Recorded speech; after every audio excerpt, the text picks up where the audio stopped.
দেখেন কতটাই লোভনীয়। আজকে আমি একটি ভর্তা বানিয়েছি, দেখতে কতটাই লোভনীয় দেখাচ্ছে, খেতেও কিন্তু ভীষণ মজা ছিল। তো তার জন্য আমার পুরো ভিডিওটি আপনাদের দেখতে হবে। তো এইভাবে ভর্তা বানিয়ে আপনি সারাদিন কিভাবে খাবেন বা পরের দিন কিভাবে খাবেন সেই টিপসটি আমি ভিডিওর শেষে আপনাদেরকে বলে দেব। আসসালামু আলাইকুম, সবাই কেমন আছেন? আশা করি ভালো আছেন। তো আজকে আমি অনেক লোভনীয় একটি ভর্তা বানাবো। দেখেন এখানে আমি নিয়েছি সাগর কলা। তো কেউ কি কখনো সাগর কলার ভর্তা খেয়েছেন? অবশ্যই কমেন্টে জানাবেন। তো সাগর কলার ভর্তা কিন্তু খেতে কিন্তু ভীষণ মজা হয়। তো এই ভর্তাটা আমি আমার জায়ের কাছ থেকে শিখছি, যা একদিন বলতেছে সাগর কলার ভর্তা খেয়ে দেখো, অনেক মজা হয়। তো আমিও বাড়িতে বানিয়ে খেয়ে দেখলাম যে অনেক মজা হয়, তাই আপনাদের সাথেও শেয়ার করলাম। এখানে আমি দেখেন 3টি কলা নিয়েছি, মাথাগুলি কেটে তারপর মাঝখান দিয়ে ফালি করে নিয়েছি। এখন ভালো করে ধুয়ে নিচ্ছি। এখন একটি মাটির কড়ার মধ্যে আমি দিয়ে দিচ্ছি পানি। পানিটা একটু পরিমাণে বেশি দিবেন। তারপর একটু লবণ দিয়ে ঢেকে আমি কলাগুলিকে সিদ্ধ করে নেব। তো কেউ ভিডিওটি স্কিপ করবেন না, আমার পুরো ভিডিওর সাথে থাকুন। ভিডিও শেষে আমি বলে দেব কিভাবে আপনি ভর্তা নষ্ট হয় না কিভাবে সংরক্ষণ করবেন, সেই পদ্ধতিটা আমি ভিডিও শেষে বলে দেব। সবাই ভিডিওটি ফুল ওয়াচ করবেন।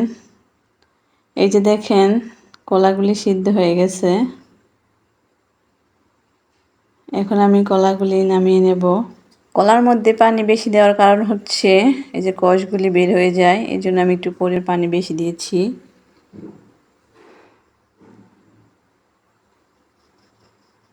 এই যে সবগুলো কলা আমি নামিয়ে নিয়েছি। এখন আমি ওই কড়াইটা পরিষ্কার করে ধুয়ে তারপর ওই কড়াইয়ের মধ্যে সামান্য পরিমাণ তেল দিয়ে আমি কিছু শুকনো মরিচ ঢেলে নেব।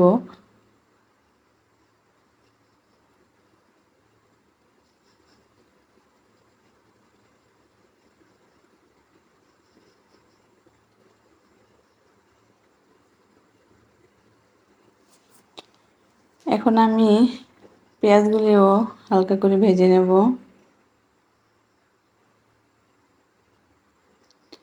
সবাই আমার চ্যানেলটি সাবস্ক্রাইব করে বেল আইকনটি বাজিয়ে পাশে থাকবেন। নতুন ভিডিও পেতে আমার সাথে থাকবেন।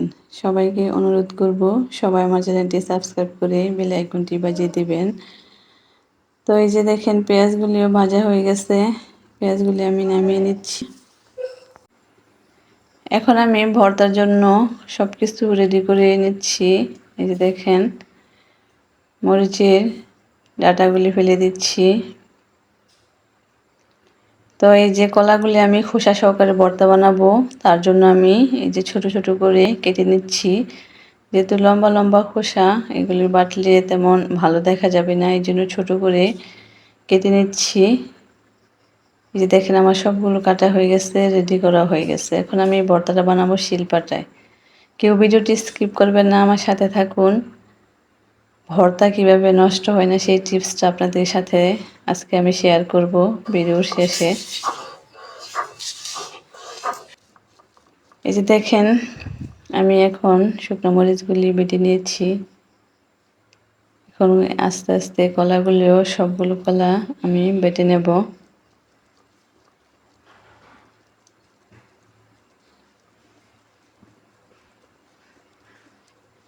তো এইভাবে কিন্তু সাগর কলার ভর্তা বানালে কিন্তু খেতে ভীষণ মজা হয়।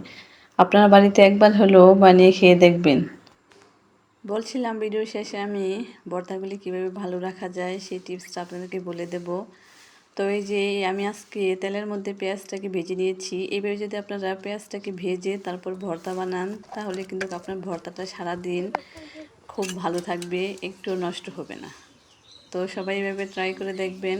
দেখেন দেখতে কতটাই লোভনীয় হয়েছে আজকের ভর্তাটা। খেতেও কিন্তু ভীষণ মজা ছিল। আল্লাহ হাফেজ।